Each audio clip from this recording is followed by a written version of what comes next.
7:35, very good morning to you. This is Breakfast with Stephen and Dawn. Right, and let's take a look at today's front pages, which are pretty similar theme all round. It's travel chaos, it's Easter. Those don't go anywhere.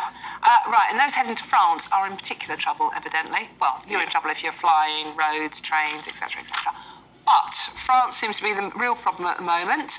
And that is on pretty much every single newspaper. Travel hell, according to The Sun. Yes, the Mirror has the Easter getaway, with the RAC warning of traffic jams and more problems for those trying to get to France. Meanwhile, more good news. Up to half of doctors in England will be absent during the 4 days of junior doctor strike next week, according to The Times.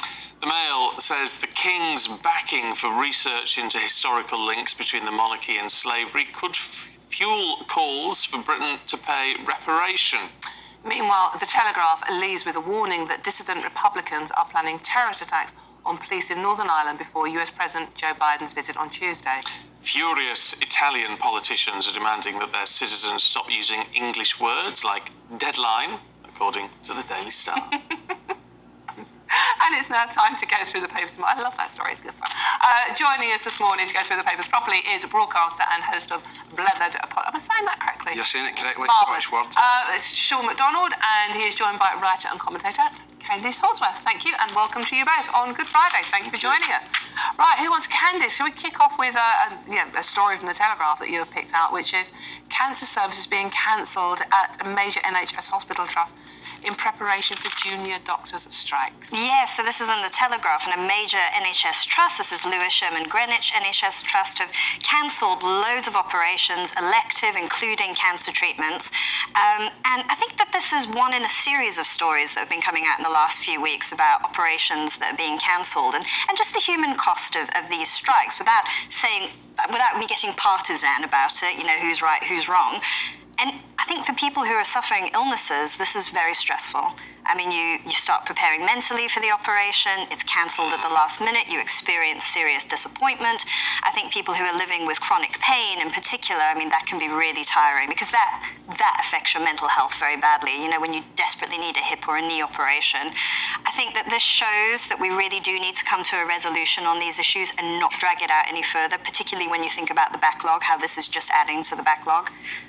Well, I think you're right. I think it does add the pressure on that, but obviously things, in the meantime, whilst this is going on, some things do have to be cancelled. What I'm surprised at is it would be, of all things, cancer services. I know. Well, I think we found even during the lockdown that certain cancer treatments were cancelled. Presumably, it's the ones that are not emergencies, the ones that can be cancelled. However, if you are a cancer sufferer, you are probably experiencing serious anxiety, and any sort of cancellation to your treatment is going to have an effect on your mental health. Yeah, absolutely. I mean, I think it's horrific. I mean, even basic cancer care, though, it's like, you can't, it's not something you can put off, is it? I mean, it's like, just appointments for checkups. I know 4 people that have been diagnosed with prostate cancer since the end of the pandemic, and you thought that's a big bubble of people. So would they have been diagnosed earlier if we hadn't have had the lockdown, and now we've got the strikes coming up as well? So hopefully, as you say, it will be resolved fairly soon. Sean, should we go on to your story? This is from The Guardian. The new Scottish National Party leader, Humza Yousaf, has made a barely concealed attack on his predecessor, Nicola Sturgeon, over the party's interesting financial arrangements. Yes, it's been quite a tumultuous period for the Scottish National Party and former First Minister Nicola Sturgeon and her husband Peter Murrell. The barely concealed attack line is from Severin Carell, the Scotland editor of The Guardian. He probably will disagree, but I find that somewhat hyperbolic. Yeah. It being a barely concealed attack. I think Humza Yousaf is basically saying that he welcomes the forthcoming recruitment of a new chief executive and more financial transparency and accountability. I think it seems to be pretty much accepted across the board. I mean, what else could he say? Yeah, exactly. It seems to be pretty much accepted across the board that governance wasn't as it should have been when it came to financial matters. I think this whole period is something that Humza Yousaf is definitely going to want to expel into the deepest, darkest corners of room 101. I think he's going to want to just forget about it. He's in a bit of a position. I don't believe for a second he's going to be heavily criticising his predecessor, Nicola Sturgeon. But yeah, well, no, I mean, the problem he's got, though, is that he was very much seen as the continuity candidate, wasn't it? And Absolutely. now from something that you wouldn't want to continue. Well, there's been speculation as well that conspiracy theorists have basically propagated the theory that there was a bit of cooperation between the SNP and Police Scotland in order to delay the raid, as it were, the arrest until after the conclusion of the leadership contest. However, given the mighty show that Police Scotland have made with all the police they sent, the forensics tent outside the house, I don't then believe that they are in cahoots with each other because they have made an almighty show of it. What do you think of the idea? I mean, and it's been understandably raised, the idea that Nicola Sturgeon knew this was coming and therefore that's why she resigned. I know. That's been denied. But Yes, I mean, she's denied it, but I think a lot of people say that the timing is suspicious, that she would have known. I mean, a lot of people attributed her stepping down to all the conflict over the GRC bill, but others have said that seems less credible and maybe just gave her a bit of an out. I can't say. It's all rumours and speculation for now. What would she have to gain by quitting over the bill? Whereas if there's something, to do with campaign finances, you could understand more why she would want to step back. But it's all speculation. We don't know. It was curious timing, though, wasn't it? Because like a couple of weeks beforehand, she published all her tax affairs. So that was all, trying to get the Westminster government to do the same. Which would have given you the idea that she was going to hang around and stay around. Yeah. And then suddenly 2 weeks later, she was stepping down because she was having trouble coping. It was very abrupt, wasn't it? Yeah. It was. Let's have a look at the eye, should we? And it's, I don't know, it's a new study, but it's an old debate. Breast is best. Yes.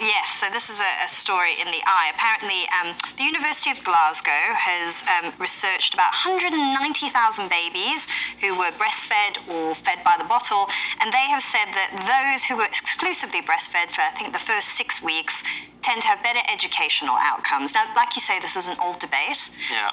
I obviously find this interesting because I have 2 small children, so this is a debate I'm very much involved with. I think, yes, it is important to understand the science behind it, but I think also women's choices also need to be brought into the debate as well. Exactly. Not everyone can. They can't. And I think the thing is, when you say it is the science, if someone chooses not to breastfeed, for whatever reason, they can be judged. Yeah. And later say their children do have special needs or whatever, they could blame themselves, when it actually might have nothing to do with that. Yeah. No, it's a different. I was breastfed, and my brother was bottle fed. And he is much cleverer than I. okay. So there you go. Yeah. He's very sort of on point. I think it's such an important point Candice makes though as well though. It's, if you do go on to be not as bright as your brother, it's too much pressure and guilt on the women concerned. Hugely. And plus it stops men getting up in the night to do their job of bottle feeding as well. All the pressure's on the mother. Exactly, isn't it always right? It's the women that get the pain, the men that get the pleasure. Sean, talking of which, let's come to you. And MPs, what are they up to in the Times? Scotland. Yeah, this one, I'm going to need a wee minute or two to fully explain this one and the seriousness of it. So we've got MP Scott Benton for Blackpool South. He's had the Tory whip removed after basically he was caught on camera boasting of being able to provide direct access to gambling investment companies, let's say, and basically saying that he would be able to lobby to get them favourable deals, but he'd also be leaking confidential policy papers. He was saying he'd take about £1,000 to £2,000 a day. He's been a month. No. A month. I've seen the video. It's a month. So he says a month. So the Times are reporting that it's £1,000 to £2,000 a day. No, it was. If you look at the video, he says, "What would you pay?" And they said about £2,000 a month. Right. Okay. Said, I'll recheck that one, but I'll take your word for it in this point. But anyway, he has been roundly criticised and condemned cross-party from both Tory and Labour. You've got Keir Starmer saying that the PM is once again losing a grip on Tory sleaze. But the focus here is on the grieving families that have been sickened by it. So the example here we've got is Joshua Jones, 23 in 2015, suffering a silent gambling addiction, went to his work and took his life. You've got Scott Benton he's on camera standing outside, I won't name the betting company, standing outside the betting shop and saying what they provide to communities and how valuable they can be in the local economy. I find that repugnant. I find that. But you've got. I think what you've got, the issue you've got there, and I'm no fan of betting shops, but the issue you've got is it was John Prescott who was going to set up these super casinos, one of which was going to be in Blackpool.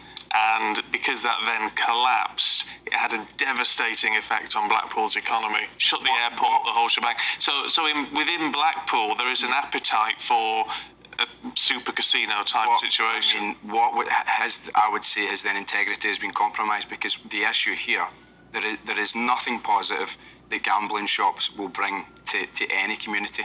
And it's always the poorer, sort of more working class areas that are affected. And one thing I would like to highlight as well, actually one of the campaigners for Clean Up Gambling, Matt Zarb cousin, has been a guest on the Blether podcast, talking about the devastating effect that gambling had on him.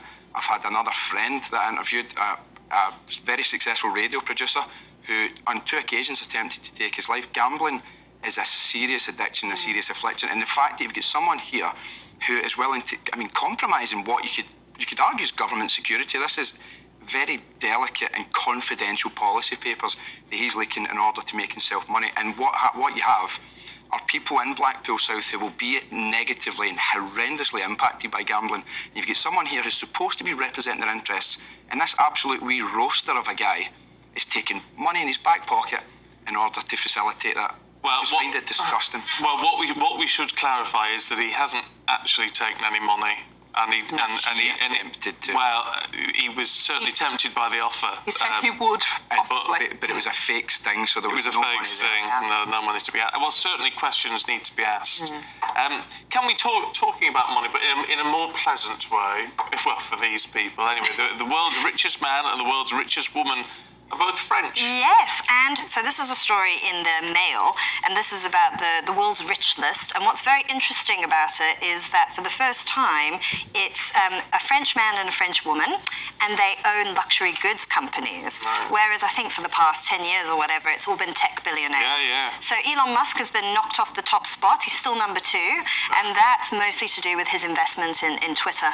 His purchase of Twitter. So it's affected Tesla shares, yes. Well, having said that, although luxury goods are now topping the list, so that's Bernard Arnault and Francois Bettencourt-Myers, the top 10 is still dominated by tech billionaires. Yeah. So, you've got Jeff Bezos, Larry Ellison. So, tech is still extremely profitable. Where's Bill Gates these days? I think he's still in the top 10. He should still be there, shouldn't he? I'm sure he is. It's tech the area to go into, isn't it? But anyway, so she's L'Oreal, is she? And he's a handbag and perfume magnate. Yes, LVMH, and they own very luxury brands like Givenchy, Dior, Moet and Chandon. He's always been up there, but it's an interesting moment that it's not a tech person, because it's just been them for years. Yeah. So that's fascinating. So isn't it interesting? I find this ever so actually, the tech people I don't mind because I love tech. This just seems extravagant. Oh, see, I'm the polar opposite. Yeah. I understand nice handbags and champagne. Yeah. Tech is like... Me too. Me too. I'm with you. Not that. But you like nice handbags and champagne, I like appreciating other people's nice handbags, but I like nice clothes and I like nice drinks. So. No, I'd rather have a PC any day. We need to leave it there. Sean, Candice, thank you very much indeed. We'll catch up with you a little bit later on.